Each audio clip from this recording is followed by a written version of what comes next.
اہل سرسار کی ایک قوم جسے قوم سبا بھی کہا جاتا ہے، اللہ تعالی کی بے شمار نعمتوں کے اندر زندگی گزار رہی تھی۔ یہ قوم ایک عظیم تہذیب و تمدن کی مالک تھی۔ حضرت داؤد علیہ السلام اور حضرت سلیمان علیہ السلام کی باعظمت حکومتوں کے بعد ان کی حکومت زبان زد خاص و عام تھی۔ کہا جاتا ہے کہ یہ لوگ گندم کے مغز سے آٹا پس کر روٹیاں پکاتے تھے، لیکن اسے برعکس وہ اس قدر اسراف کرنے والے اور ناشکرے تھے کہ انہی روٹیوں کے ساتھ بچوں کا پاخانہ صاف کرتے تھے۔ بعد ازاں ان آلودہ روٹیوں کو اکٹھا کرنے سے ایک پہاڑ بن گیا تھا۔ پھر ایک سالے شخص نے وہاں سے گزرتے ہوئے ایک عورت کو دیکھا جو روٹی کے ساتھ بچے کے پاخانے کے مقام کو صاف کر رہی تھی۔ اس شخص نے عورت سے کہا، تیرے اوپر افسوس، خدا سے ڈر کہیں ایسا نہ ہو کہ خدا تیرے اوپر اپنا غضب ڈھائے اور تجھ سے اپنی نعمت چھین لے۔ اس عورت نے جواب میں مذاق اڑایا اور مغرورانہ انداز میں کہا، جاؤ جاؤ، گویا کہ مجھے بھوک سے ڈرا رہے ہو۔ جب تک سرسار جاری ہے مجھے بھوک سے کسی قسم کا کوئی خوف نہیں ہے۔ کوئی زیادہ عرصہ نہیں گزرا نہ تھا کہ اللہ تعالی نے ان لوگوں پر اپنا غضب ڈھایا۔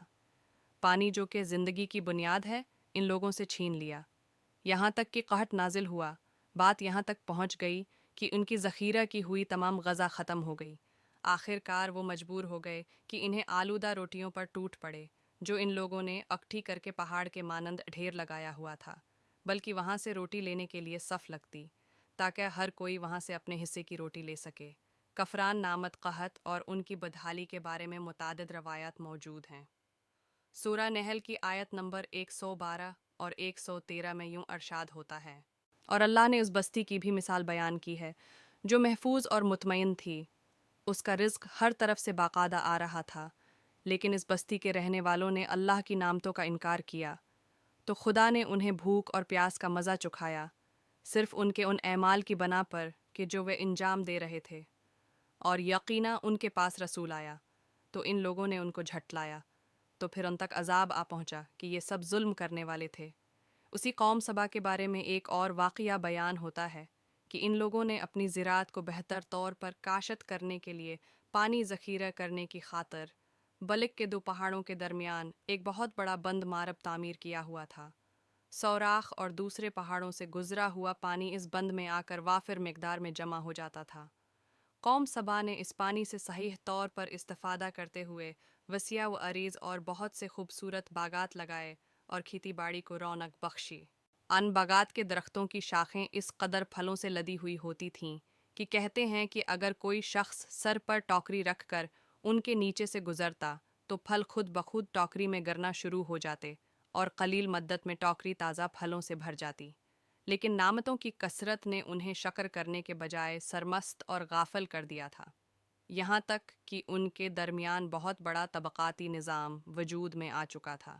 ان میں سے صاحب اقتدار لوگوں نے کمزوروں اور ضعیفوں کا خون چوسنا شروع کر رکھا تھا، یہاں تک کہ ان لوگوں نے خدا سے ایک احمقانہ التماس کیا جس کا ذکر سورہ سبا کی آیت نمبر 19 میں ملتا ہے۔ انہوں نے کہا، خدایا ہمارے سفروں کے درمیان فاصلہ زیادہ کر دے۔ انہوں نے اللہ تعالی سے یہ التماس اس لیے کیا تاکہ غریبوں، بے نواح لوگوں، عمرہ اور ثروت مند ان کے ہمراہ سفر نہ کریں۔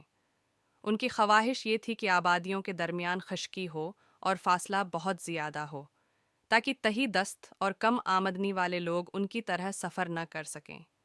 اللہ تعالی نے ان مغرور پیٹ کے پجاریوں پر اپنا غضب نازل کیا۔ بعض روایتوں کے مطابق ان مغرور لوگوں کی آنکھوں سے دور صحرائی چوہوں نے مارب نامی بند کی دیواروں پر حملہ کر کے انہیں اندر سے کھوکھلا کر دیا۔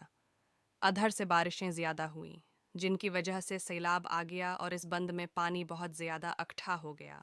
اچانک بند کی دیواریں ٹوٹیں، اس سے ایک بہت بڑا سیلاب آیا جس میں تمام دیہات، آبادیاں، مال مویشی، باغات، کھیتیاں، ان کے محل اور گھر پانی میں غرق ہو کر جن کی وجہ سے نابود ہو سیلاب گئے۔ آ گیا اور اس بند میں پانی بہت زیادہ اکٹھا ہو گیا۔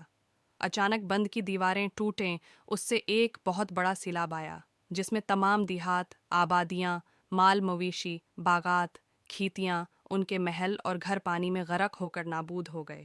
ان کے باغات اور زراعت میں سے صرف بیری کے درخت اور کچھ جھاڑیاں بچی تھیں۔ خوش الحان پرندے وہاں سے کوچ کر گئے تھے، جبکہ الوؤں اور کوؤں نے قوم سبا کے کھنڈرات میں اپنے گھونسلے بنا تھے اس بات کا ذکر سورہ سبا کی آیت نمبر 15 اور 16 میں ملتا ہے، اور آخر میں سورہ سبا کی آیت نمبر 17 میں قرآن کریم میں اس واقعہ کا یوں نتیجہ نکالا ہے: یہ ہم نے ان کی ناشکری کی سزا دی ہے اور ہم نہ شکروں کے علاوہ کسی کو سزا نہیں دیتے ہیں۔